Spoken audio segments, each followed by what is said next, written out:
আসসালামু আলাইকুম রাহমাতুল্লাহ। যে আমার হাতে যে বইটা দেখতেছেন, এই যে বইটা রাহিকুল মাখতুম।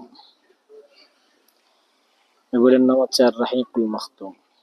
এই বইটা কেন দেখাইলাম, আসলে এতদিন আমরা আলেমদের মুখ থেকে শুনছি রাসূলুল্লাহ সাল্লাল্লাহু আলাইহি ওয়াসাল্লামের জীবনী, তো ওনারা যতটুকু পারছে সব এত লং টাইমের জীবনী তো আর শর্ট টাইমে শেষ করতে পারে না।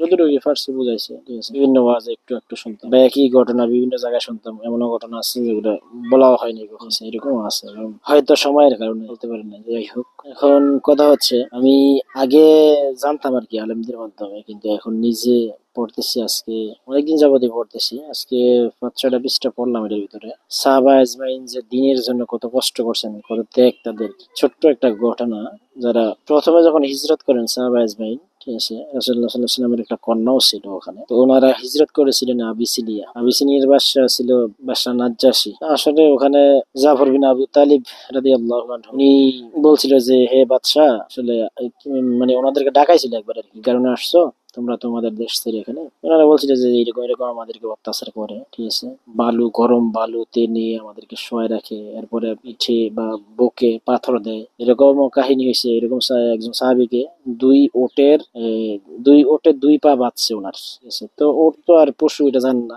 এদিকে যায় একবার ওদিকে যায় একবার, ঠিক আছে। দুইটা দুই দিকে গিয়া শেষ, জায়গার ভিতরে শহীদ হয়ে গেছে বেচারা। যাই হোক, আংশিক কিছু জানলাম আর কি পড়ে, ঠিক আছে। তা আমি এই বইটা একটু পড়ে চোখের পানি চলে আসলো যে এত কষ্ট করে ইসলাম আজকে আমরা পাইলাম, আর আমাদের দেশে, ঠিক আছে, ইসলামের নামে আমরা খালি কতটা তুচ্ছ মূল্যে এই ইসলামটাকে বিক্রি করছি। ভাবতে কষ্ট লাগে, খুব কষ্ট লাগে, ঠিক আছে। অথচ আল্লাহ তাআলা পবিত্র কোরআনে সূরা বাকারায় বলেছেন যে ওয়ালা তাশতারু বিআয়াতি সামানান কলিলা। আল্লাহ তাআলা বলছেন যে অল্প দামে আমার আয়াতসমূহ বিক্রি করিও না। এর অর্থ হচ্ছে অল্প দামটা মূলত কি, বা অল্প দাম বলতে আল্লাহ তাআলা কি বুঝাইছে, টাকা পয়সা না অন্য কিছু? অল্প দাম বলতে বুঝাইছে দুনিয়াটা। সামানান গলিলা, গলিলা শব্দের ব্যাখ্যা কি? গলিলা কিন্তু একবারে অল্প, যেটাকে বলা হয় মূল্য আর কি, যেটাকে বলা হয়। কেমন অল্প? মুফাসসিরিনে কেরাম লেখেন যে একটা সমুদ্রে যদি একটা সুই ফেলা হয়, আর ওই সুইয়ের ভিতরে যতটুকু পানি আসে সুইয়ের একটা মাথায়, ওই পরিমাণ পানিও না, এতটা তুচ্ছ বা এতটা কম। আমান্নান কলিলা, কলিলা শব্দের অর্থ। এখন কথা হচ্ছে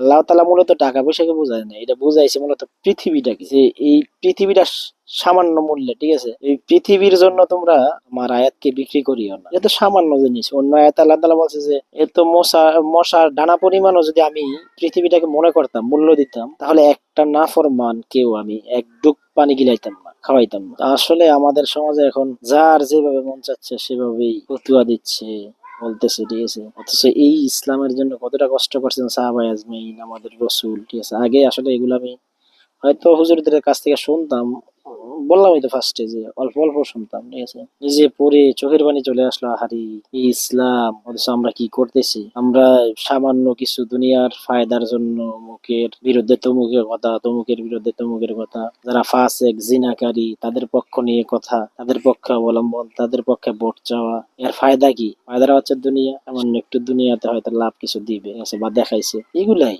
ঠিক আছে। সুতরাং আমি আপনাদেরকে সাজেস্ট করব এই আর রাহিকুল মাখতুম এটা পড়বেন সবাই, ঠিক আছে। রাসূলুল্লাহ সাল্লাল্লাহু আলাইহি ওয়াসাল্লাম জীবনী পড়লে আপনি বুঝতে পারবেন যে আমাদের রাসূল কি ছিলেন, সাহাবা আজমাইন কি ছিলেন, কতটা কষ্ট করছেন এই ইসলামের জন্য, তাহলে বুঝতে পারবেন। আশা করি ইনশাআল্লাহ সবাই পড়বেন। আসসালামু আলাইকুম।